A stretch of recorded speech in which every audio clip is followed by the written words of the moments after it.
What's up and welcome to the No One Is Watching podcast, where we explore high-performing teams and individuals, dig deep and find out what makes them tick.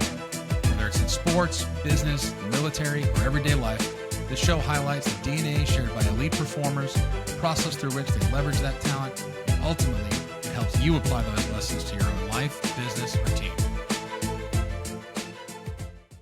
So what have you been up to lately, man? Gosh, just the fall has been really busy. I think with between the business and the physio I work alongside being on maternity leave, and then every month, September, October, November has been a national team camp, and then having a 2-year-old running around has kept me pretty busy over these past, I'd say, the entire fall months.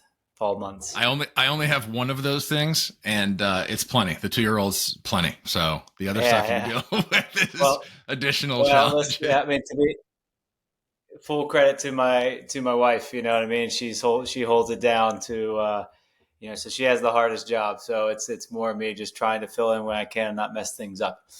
Yeah, no doubt about that. I know that role very well. At least trying to play that role very well. So where were you most recently? You were in camp recently, correct?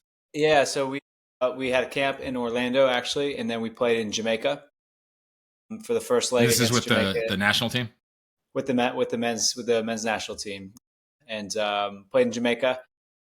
Got the result there. Pretty difficult conditions, and then we were in St. Louis for the second leg against Jamaica, where we played very well. We won both matches. The first one in Jamaica 1-0. The second match we won 4-2. So we advance in a tournament called Nations League, which is a tournament that has actually only been around 3 years, and we've won it. The United States has won it all 3 years in a row. So we will again have, I believe we'll go to Los Angeles in March to play the semifinal and final, and I believe as of when I looked at it this morning, it's Canada, Mexico, us, and then I didn't see the result between Panama and Costa Rica, but Panama was up in that aggregate, so likely Panama will be the fourth team in the semifinal final. Cool. And how long have you been with the national team now? Going on just shy of 3 years with the senior team. So January of 25 will be 3 years with the group. Time flies. Yeah, I bet. And same role the whole time, right? So performance coach primarily? Yeah. So performance coach, and kind of we've had several kind of coaching changes throughout that time, and then several, individuals that have kind of either left for other positions or have gone with other staffs. As you know, that's a pretty common thing in professional sports. So while my role has been as a performance coach, it's kind of been along the whole continuum. Whether that's dealing with field-based stuff, gym-based stuff, sports science-based stuff to some extent, and kind of everything in between. Packer from site to site to bus driver, water boy, whatever it takes. Right? Anything that's required. So yeah, it's important. I think in those environments, everybody is a little bit of a Swiss Army knife, and you have areas that you maybe have, that you lead, but you are also very much a part of the collective, and help out in areas that others are leading as well. Sure. So tell folks who may not be as familiar, what does it mean to be a performance coach, right? What do you actually do? What do you focus on? Yeah. If you would have asked me when I first started, it had everything to do with the, physical preparation of the athlete that you're working with. And in my case, it's football or soccer. So, you would think about kind of the supplemental work that supports on-field performance, whether that be gym-based stuff, nutrition-based stuff, rehab-based stuff, all these different things, on top of field-based, integration to help support whatever the manager's kind of game model is, However, I would have to add to that, and probably in an overarching way, it's a performance coach is about the physical preparation. It's about the prep. I would drop physical and say the preparation of the athlete you're with, because it's so much of it is about trust and relationship building to get buy-in to help support that athlete, whatever that might be. Whether that is a physical piece, whether that's a mental piece, or whether that's just being able to provide some insights into areas that they feel they can trust to let you in on, and you might be able to support. Yeah, I think that's something that I've been fortunate to see that up close and worked with some really good guys in the performance space, and it's an underappreciated element, the trust factor, right? I mean, it's akin to a concert pianist picking a hand surgeon when he needs to have something done to his hand, right? I mean, it's they make their livelihood on their bodies and their performance, and that I don't think that even does it justice, right? That's a very sort of superficial Yeah. explanation of what they do. There's a lot that goes in to getting them to peak performance, right? And there's also, I'm curious. I'm not as familiar with soccer, so I'm curious to hear your take on that. But on the, and certainly in baseball is what I can speak the most to. There's just other dynamics in play when you're talking about professional baseball or Major League Baseball, where I've always kind of appreciated where the player's coming from. Like, can I really trust the club? Can I trust this executive? Can I trust this trainer? Can I trust this coach? Does he actually have my best interest in heart? Or, am I just a cog in the machine and they're going to tell me whatever they need to extract what they want out of me and then discard me when, my usefulness is gone. And that's a very transactional sort of zero sum approach to things. But some do take it. So I understand, right? And you're probably at the forefront of dealing with that and trying to build that trust. A lot of that's kind of behind the scenes, right? Looking under the hood. And those guys can be, you probably need them to be vulnerable, I would imagine, to be effective, for you to be effective. Yeah, totally. And, I've had the opportunity to kind of work at all levels. So if I'll speak strictly in like the soccer world in the United States, from a college level to a USL, which is like your, MLB would be like AAA, and then in MLS, which would be like, your Major League Baseball, and then now the national team, and within all those levels, there are varying degrees of like, you find the younger or more naive, you know what I mean? And they think everything is kind of rosy colored. And yeah, there are people out there that take advantage of them, and they find out after the fact, as we all kind of learn those lessons as we kind of grow older. And I think what you find at the higher levels of the national team is they're very aware of those things. And so as a result, a guard is up at all times. So it's what I've learned through it is you don't gain the trust by telling them what you're going to do for them. You gain the trust slowly, organically, by showing through action.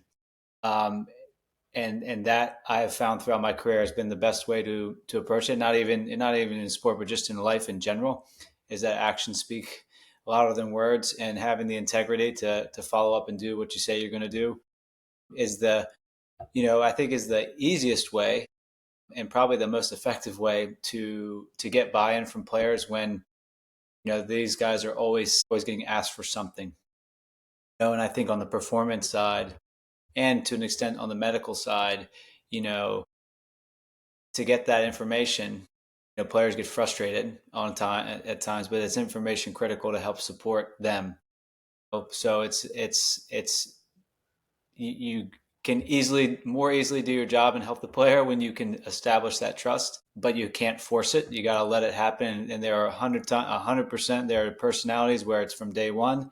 And there are personalities where still, even after 3 years, it's significantly better, but it's not like some players would be, after a week or two, so just being empathetic towards that, I think is always important, and is always at the forefront whenever I am, speaking with a player. It's always first and foremost, it's one of like respect and professionalism, and not there to get their autograph and get something from them ever. It's more about how can I support, and even if it's something as simple as helping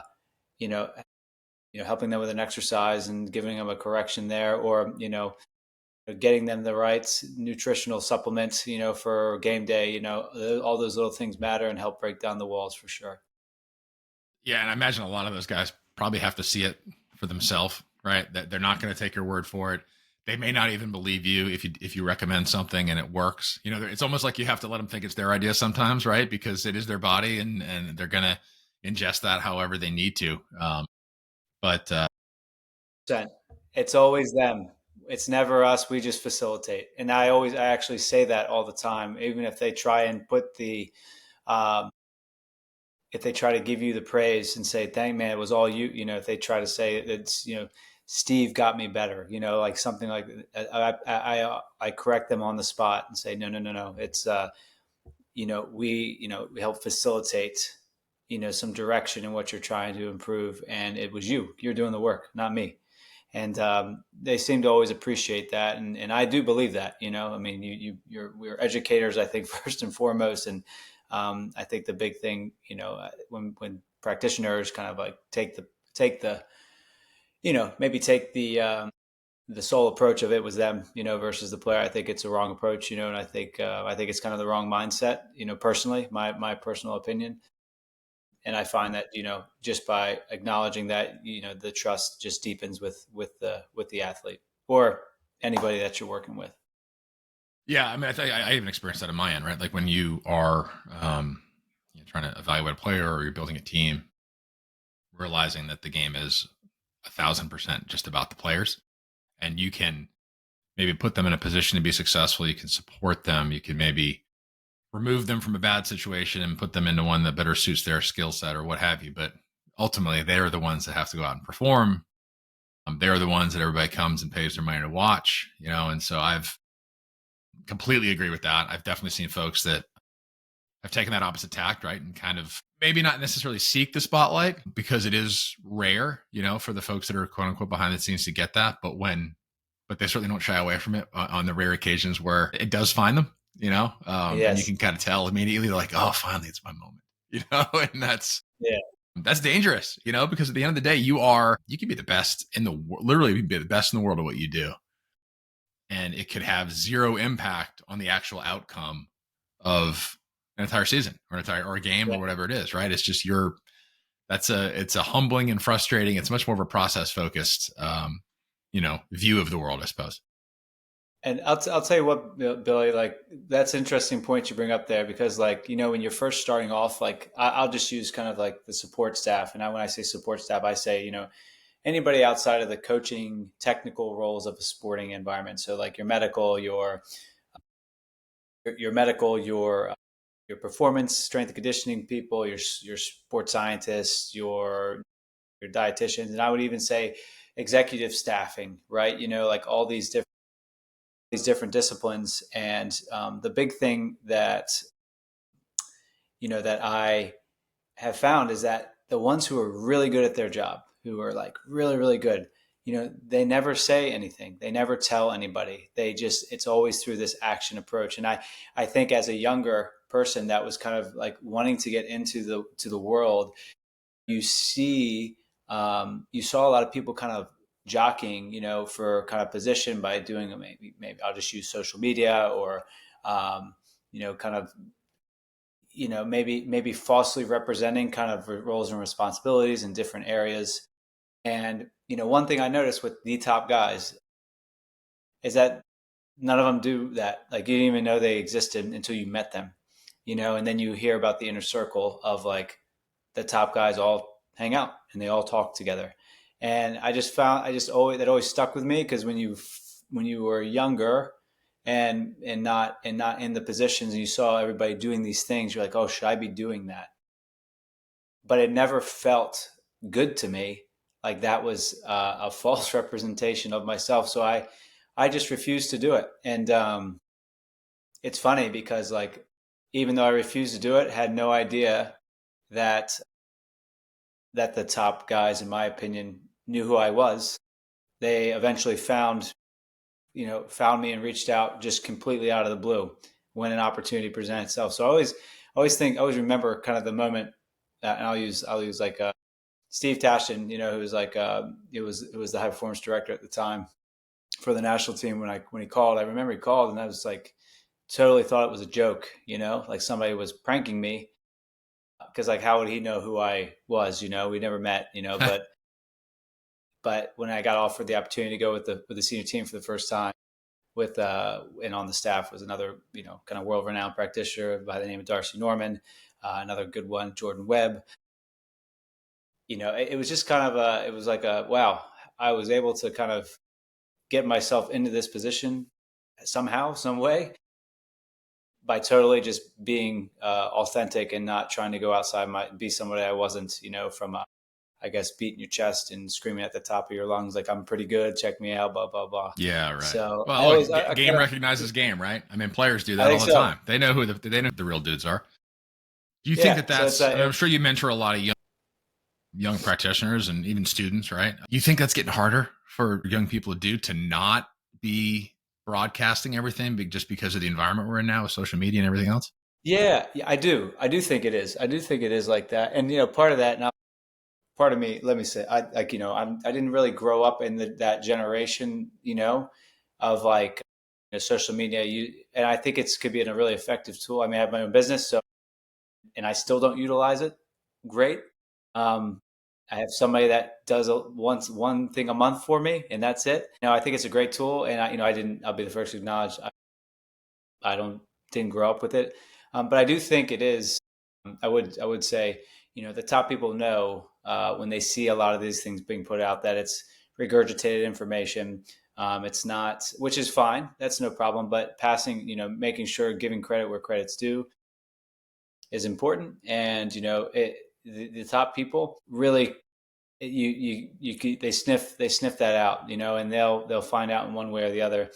If you're good, that might get you your foot in the door. But the idea of having experience, authentic experience, and leading through action, and that you're doing the little things well, the stuff that we don't think about, in a pro sport, which is loading the truck at 4 a.m., unloading the truck at 1 p.m. the next day, at 1 a.m. the next day, picking up boots, picking up towels, helping clean things, like all those things go along with the territory. It's not the match. It's not just the match day or the game day. All these little things are important that I always kind of communicate to younger practitioners. They say they want to get into a professional setting.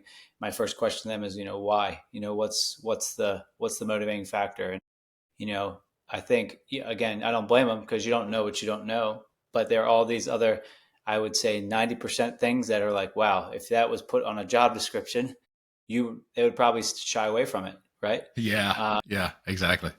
So, but it is all part of being a team, and being selfless, being vulnerable, and those qualities, those soft skills, if you want to call it, that's why I kind of circling back, the relationship building and just ability to be, like a humble, vulnerable person, I think is where the top guys live. They live kind of in that, that's like who they are as an individual to start. And that's why they are at the top. Yeah. They realize how fragile it is, right? How delicate that balance is, and how you can, so much is out of your control. Right. And so even if you do everything perfect, and that's part of what makes you, why some folks get into it. I mean, you talk about how it's funny as you're telling that story about talking to young practitioners. I would do the same thing when I was still in baseball. You talk to kids in college or young professionals that want to get in. And my tact, like, I would always, frankly, try to talk them out of it. And I'm like, yeah, you can say you want to be a Major League Baseball general manager. Great. Okay. Set the goal and get on that path. Wonderful. But do you have any idea what that entails? Right. Do you know what you're going to have to do to get there? And I would kind of try to talk them out of it. Cause like, if you wake up without that like fire in your belly and passion, that like, yeah, of course I'm gonna get up at 4 and unload the truck. Like, let's go. Right. It's gotta be done. If you're just kind of doing it to check the box to hope that you can graduate past that, like, it ain't gonna work, And so it's funny to hear you say you kind of take a similar approach. I mean, why did you get into it? Right. You were a soccer player growing up. Yeah. What drew you to this field specifically? Yeah. For me specifically, as a player, like I kind of, committed myself to trying to be the best I could, you know what I mean? So through that whole process, I really enjoyed the training process. But, I was always kind of had an injury, even if I was playing, I always had something.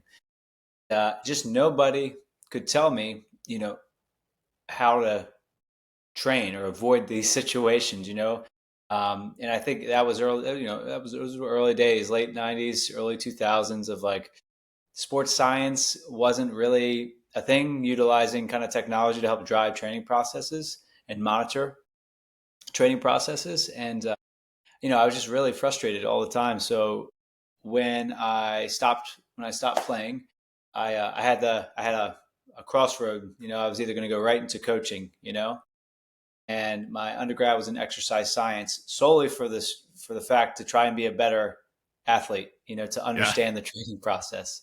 Yep. So through that, I was exposed to the performance side, through my undergraduate education. Really liked it, applied some of it, and it did help me, but still, there was a gap. So when I stopped playing and decided, okay, the next step, do I go right into the coaching scene, which I mean, I was kind of destined to do that. It was like the path. Or do I kind of go this other way and say, and try to acquire a degree that's going to be more practical in its application, and I can help with this kind of training aspect of things, in a very really structured way. The way my mind works is I love systems and processes, and kind of objectifying complex things like human movement and performance. So I ended up going to physical therapy school just because I felt like, okay, if I can understand the rehab side and I have this performance side, I'm going to be able to bridge this gap into to soccer. I mean, that was basically my Hail Mary. Like, oh, okay, I'm just going to, okay. I don't see many people doing it. There was one guy at the time, actually, sorry, three guys at the time, but one that I was aware of, this guy, Dave Tenney out of the Seattle Sounders. And then Steve Tashton, who I mentioned earlier in the podcast, was with Columbus Crew and LA Galaxy for some time. I think LA Galaxy, definitely Columbus Crew to start, and then Paul Caffrey, my mentor, my first boss, guy I love and just owe a lot to, was in with the U.S. Youth National Team at the time. So between those three guys, I was kind of like, I reached out to Dave when I was in PT school and said, hey, just you're a Maryland guy, I'm a Maryland guy. We both played in professional indoor soccer, throwing that around to try and build the bond. And, he got back to me right away and it's like, hey, listen, why don't you, I'm putting on a mentorship for like 10 days or a week or something like that. You should come out. You should come out. And it was held at the Seattle Sounders LS Club's kind of facilities, and it was the first of its kind. So I basically asked my professor, say, hey, can I go to this? And they said, hey, why are you doing that? That has nothing to do with physical therapy. If you go, it doesn't show your commitment. You're going to drop a grade, whatever. So I said, I'm sorry, I got to go. So I took lower grades, spent every penny I had in PT school, and flew to Seattle, directly diagonal from like the opposite point of the country. And Yeah, right. while I was there, yeah, I met all these guys, including Darcy Norman, who I work with on the national team now. He's the high performance director for the national team now, and Jordan Webb, who I also work with on the national team, was presenting there. Darcy presented there. Dave Tenney was putting it on, so he was obviously there, and it's where I met my mentor, Paul Caffrey, and it just showed me that it was possible. They were using GPS and all these different technologies, and Omega Wave and all these different things to kind of monitor the training process. And I said, this is it. This is where there is a path. I have no idea how to get there, but I'm just going to surround myself with this information. And that was, from that moment on, that was kind of the goal. So I just finished up school. I just got into the clinic and started treating a bunch of people so I could become, I will say, more competent, because you're not competent at all when you come out. And I would say maybe I'm 5% competent now, but it's more fun. It's more fun with each percentage point that you get up there. That's right. So so I took some years doing that. And then, but at the same time, recognized that, to kind of separate the self, I needed to have this kind of ongoing performance exposure. So I concurrently just volunteered my time at my alma mater at Towson University as a strength coach for a year to 18 months. And that, while I practiced and did that, I did that from 5 a.m. to 10 a.m. And then I would go and treat from 11 to 8, and I was dead. for about a year and 18 months. But just about the time when I almost decided that maybe it wasn't in the cards, I got a call from a colleague of mine back in St. Augustine, Florida, who said that a strength and conditioning job opened up at Flagler College, which is right in town where I went to school. They were kind of in a pickle because it was mid-season. The strength coach that was there, I think, I just ended up leaving for whatever reason, and they needed somebody ASAP. So without even thinking about it, just asked my wife, "You want to move back to St. Augustine?" She said yes, and I ended up say, "Hey, I'll do it for free for a couple months, and then you guys decide." And that ended up, we moved back, went in, put systems and structures in place that were just a little different than what they had previously had, and it ended up being a good thing. The feedback was good, and I ended up getting a position at the school for 2 years before I took my first role in professional soccer. So, and then from the first role in professional soccer, you know how that goes. Once you're in and you can show your worth, you kind of get opportunities as you meet different people, and different teams have different needs. Me being a physio and a performance coach and a player is really attractive to a lot of like technical staffs. Yeah, I was going to ask how many of the sort of the upper tier practitioners that you've been around, how many of those guys have playing back? Yeah, I would say there are definitely a few. I would also say that you don't need to be a player to be exceptional at the role at, like, say, a high performance director, because But it is an asset, right? It does separate you, yeah. and you coming into that from, as you were sitting there talking, that's what I'm thinking is, I mean, it's similar to being in a front office. You don't have to have ever played the game to be good in that role. Yeah. But if you have played, and particularly if you've played like at a high level like you did, clearly it gives you perspective and understanding of what, I'll tell you what it does. I'll tell you what it does, Billy. To our first point, it is the fastest way to establish trust with a player when they can see that you can kick a soccer ball and do a little bit with them. So it was actually interesting. I'll backtrack here a little bit, but I remember my first interview with, I'll say, Matt Jordan, GM of Houston Dynamo, who's a great guy. I love him. He gave me the opportunity. So, but he said to me, it wasn't what's your education. It wasn't that. He goes, it's the highest level you've played. That's the first thing, because he recognized that with a club that maybe is a little bit limited on budget, like, you got to maximize the candidate to be in the role. Mm-hmm. And if you could check all the boxes of, hey, yeah, they have this, whatever, but can you? Because I think he was, in my head, he recognized the importance of, like, the player buy-in. Maybe not. Maybe I'm looking at that in the wrong way, but I'll never forget that. That has stuck with me. That was been over 10 years ago that he asked that question. I'm like, gosh, if people getting into it would know how like that, and a lot of times that's like not the, I guess, even though it's on the job description, that's not the highest priority. I think people might approach it differently. Yeah, I totally agree. It's funny to hear you say that, because it ties directly into the technology and all these other methodologies, on the field or in an office or any sort of support role, right? I mean, it's, you now don't have to have that background because of all these other resources. You can be successful by using other methods. But, we've seen it, at least in baseball, I've noticed it, the pendulum swinging back the other way, where it was like you couldn't find a former player that was leading an organization.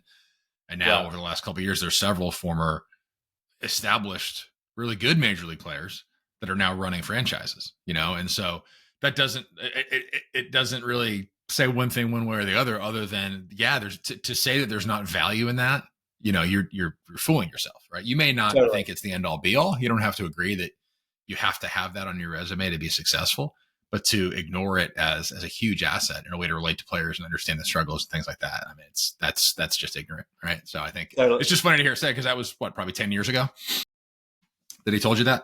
Yeah. Okay. I mean, already, I'm kind of reflecting back, and it's been about 10 years, but it's good though, because it makes you think, like, all the time and commitment that you had. Sorry.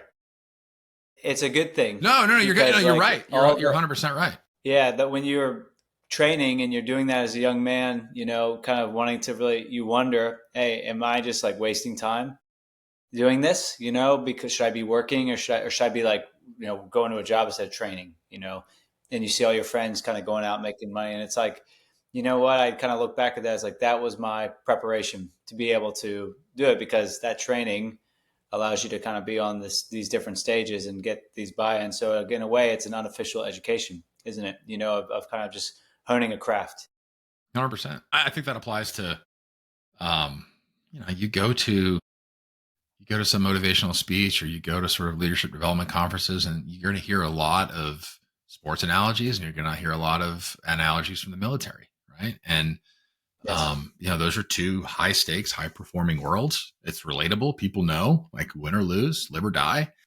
And you can say the same thing about, a host of other specializations and industries, right? I mean, from business to music to art to you name it. Like, whenever the best people in the world are talking about something, you should probably listen. There's something to learn from that, Totally. and for obviously an overwhelming majority of college athletes, their last college game is the last time they play competitively in whatever, Right. Event that they're in.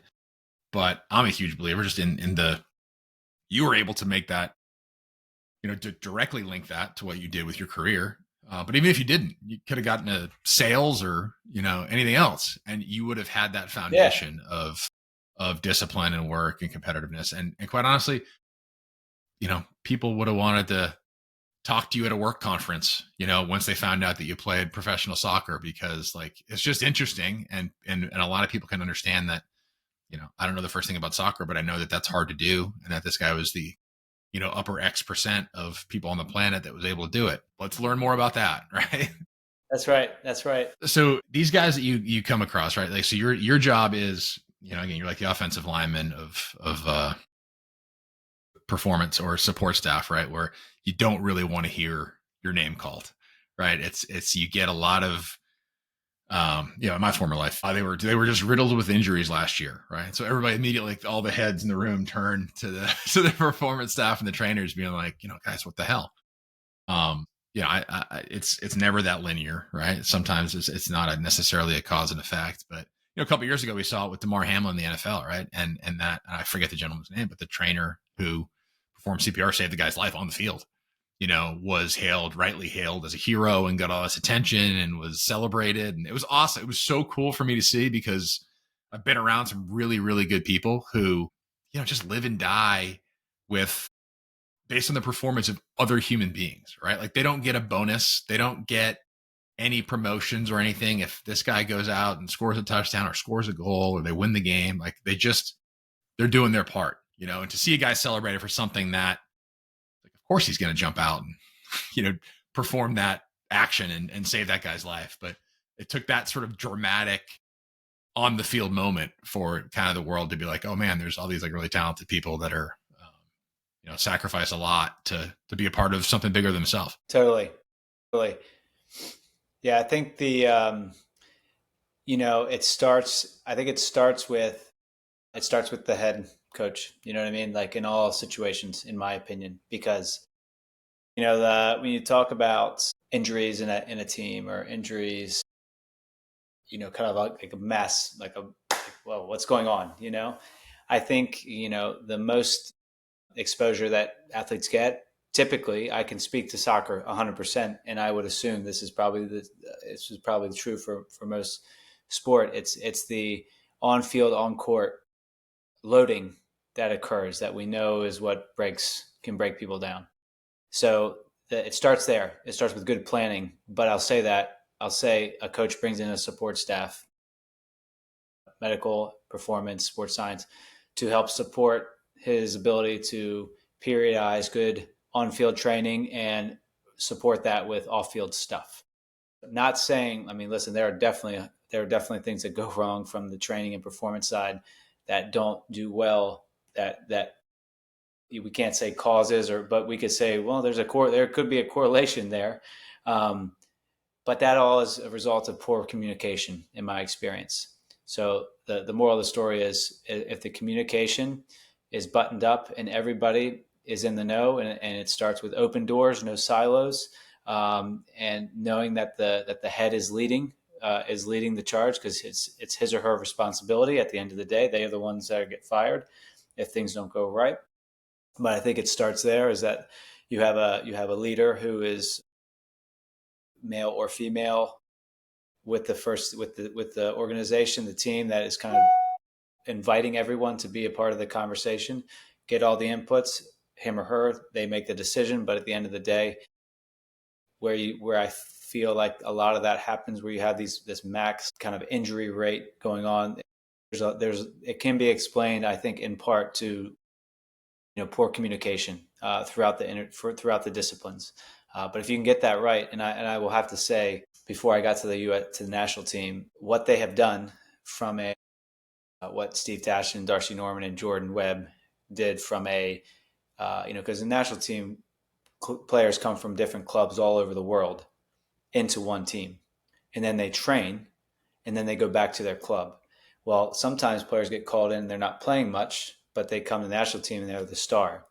So they come from a detrained state, fly, from across the world to a training camp, and now they're getting loaded. That's a recipe for injury. But one thing that the former manager, Greg Berhalter, who unbelievable leader, unbelievably bought into all aspects of trying to drive performance.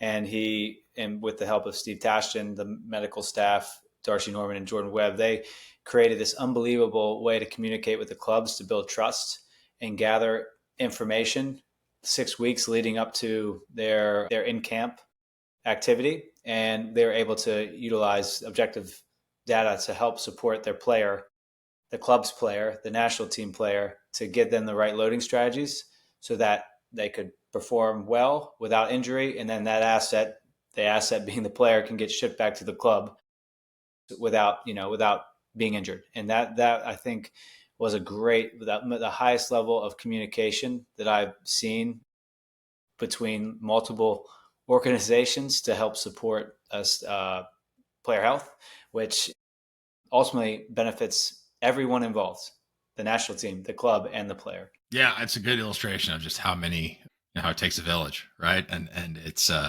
especially at that level when guys are transferring and there's different types of tournaments going on. There's a million places where you can drop the ball, and then there's just as many fingers that can be pointed at you and at others. Something goes wrong, right? So Yeah, totally.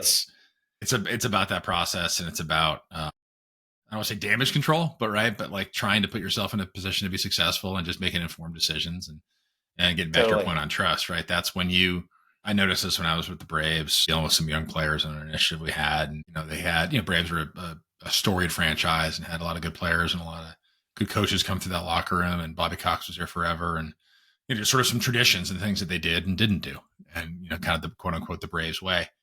And one of the things they did was you wore your stirrups up, you wore your pants up in the minor leagues, so everybody showed their socks, right? And then the other thing they did in the big leagues was you didn't put your sunglasses on top of your hat, right? Like, okay, uniform deal, whatever. And you notice that kids wouldn't do it in a disrespectful or a challenging way, but they wanted to know the why. They're like, hey, why can't I put my sunglasses on my hat? It's sunny out and clouds come in, I don't want to take them off.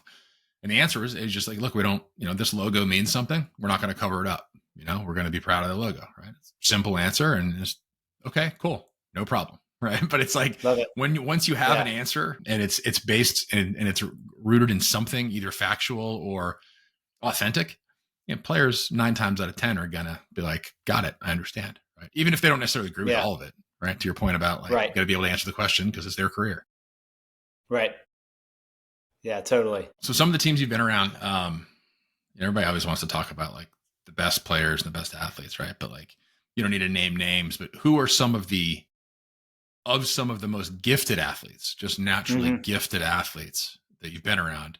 What stood out to you about? Yeah, I'm just giving it a thought because I think I know the answer, but I just want to run through a little bit of a checklist. So sorry for the pause. No, you're good. Yeah.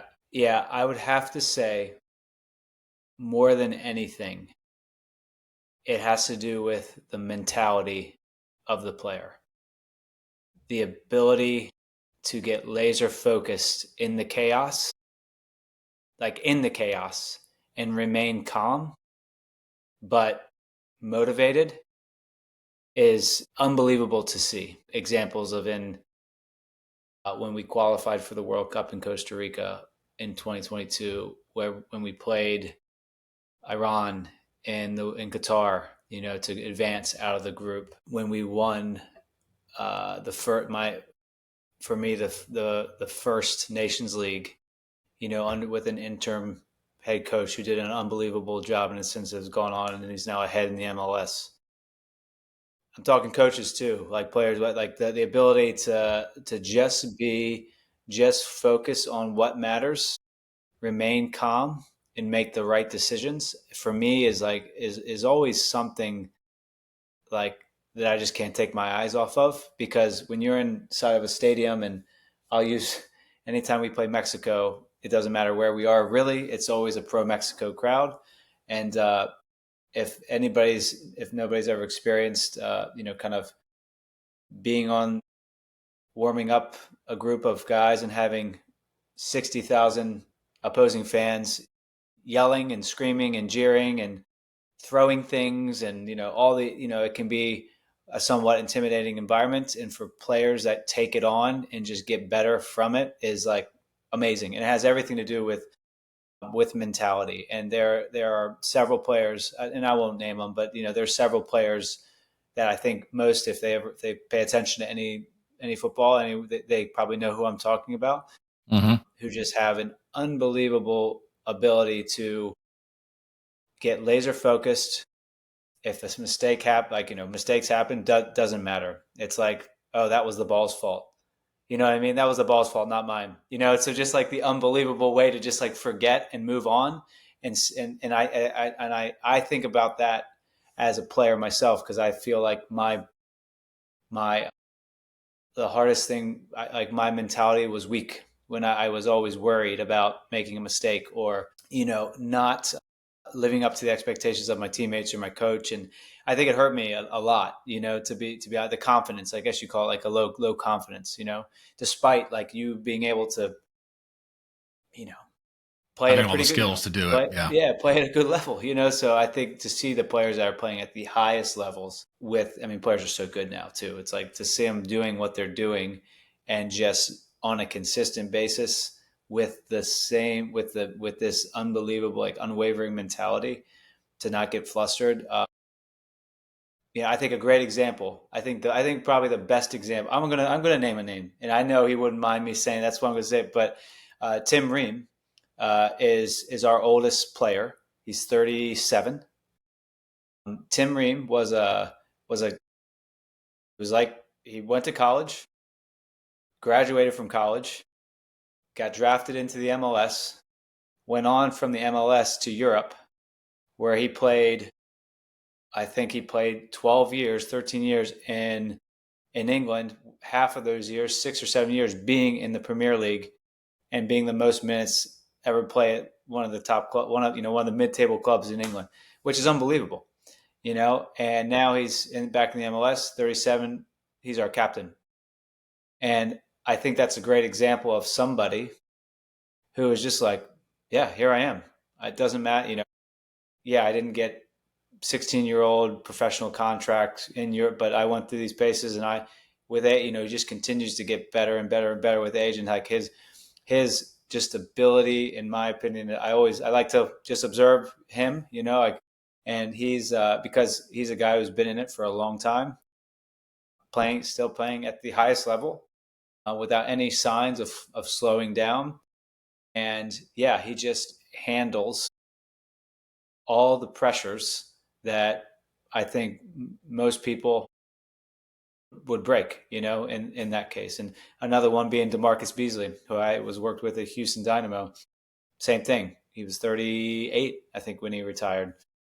And same thing, same mentality, just a self-belief in a very humble way, but a self-belief that they could do what was required, and they constantly showed through action that they were able to handle it, and how important they were to the group. Yeah, the word consistency jumped out, right? That's what separates. People are like, what's the difference between AAA ball and the big leagues, or just like a up and down type player to a guy that some of the players you just talked, right, that do truly special things, right? It's the answer for me is usually consistency. They just do it a half hair better every single time, Yes. and so those guys, whether it's those guys or somebody else, is it every game's the same? I'm locked in. It doesn't matter who we're playing, where we're playing, and whether I'm injured, I'm present and I'm here. Or is it some of these guys like, yeah, I hear the crowd. Yeah, I see they hate me. Like, and they feed off of it. And it almost, rather than getting, the heart rate goes up and they get out of their zone, it kind of locks them in even deeper into where they need to be. Have you seen anything like that? Totally. 100%. That's exactly what I'm talking about. There's a very obvious shift in just focus in the ability to just not to just be unwavering in how they approach things, how the conversations are going, how they react to if you get scored on, and what does that do, and it's just always impressive to see the calmness, but then the assertiveness come out if it's not going your way. But I assume it's so impressive because you even at that level, I assume it's that impressive because despite being at the highest level, like there's probably guys that don't handle it that way, that are rattled, right? That are affected. You see it a lot, right? I mean, maybe those who are not as experienced. I'll say you'll see it a lot you see freshmen in college, first year pros, not much experience at the national team level. That's where you see it. So like with the experience, you just see this growth of confidence, that occurs with players of all levels, right? And it's kind of interesting to kind of think about it like that, but because I've never really thought about it in those terms, as far as like levels and confidence as you grow. But I suppose that the ones that just don't stop that process are the ones that really have all the success, right? You rarely see someone who is like super confident as a young player, like for me, like make it, there are exceptions, of course, but usually those are the ones who it's a way to kind of cover up some sort of insecurity, Yeah, right. Exactly. Or it's a lack of, they lack the coachability, the ability to be coachable, right? To progress in the way or they lack the awareness, right? I mean, right. These guys are the best in the world, right? And so you can be super talented, you can be super confident, and you can be super prepared. You still, in my opinion, at least, don't really know you can do it, right? Until you do it. It's like, right. Whether it's doing it at the national team or doing it at the big league level, until you're like, okay, I'm pretty sure I can hit this guy. We'll find out, right? Yeah. And then he strikes you out 4 times. You're like, maybe I can't hit this guy, right? But you get that one base hit, or you play that one good game, and you're like, all right, good. But that's kind of the separator, right? That can be kind of the grinder that separates the ones that do progress, right, and make it from freshman to sophomore, versus the ones that just don't come back for their sophomore year, right? Totally. And I would actually say that's a great analogy for just not even athletes, but I'd say just people in different positions, like the confidence. I mean, I'm no different here. I can remember going in front of and coaching in front of a group of college athletes, then going into USL, then going into an MLS, and then national team. Every single level had a nervousness to it, like for a little bit of time, right? Because it's just different level of player, and your insecurities and self-imposter syndrome come out like, but after you do it and you recognize like, you know what, it's actually not that bad, and like, as far as like the feedback you're getting and the response, to the different applications of what you're trying to kind of get across, that also breeds the confidence. And then once you have done it, then you can be like, you can take a step back and self-reflect and be like, wow, these are some really cool things. And based off of that, as a professional, not a professional athlete, but as a professional in your line of work, I think it elevates your mindset to new heights and possibilities, and I think I think both work, right? As an athlete and also as somebody working as in a professional life, it doesn't have to be in professional athletics.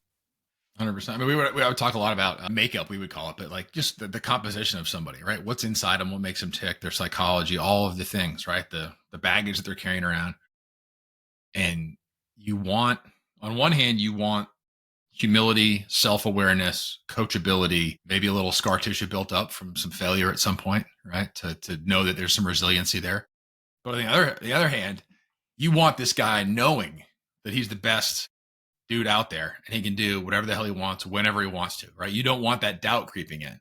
So it's that balance of like confidence versus, call it self-awareness or humility, right? And I think it totally applies, particularly to your field, right? Like I said, I've been fortunate to be around some really talented individual and performance staffs, and that includes doctors, surgeons, et cetera. And I was always super just put off and uncomfortable.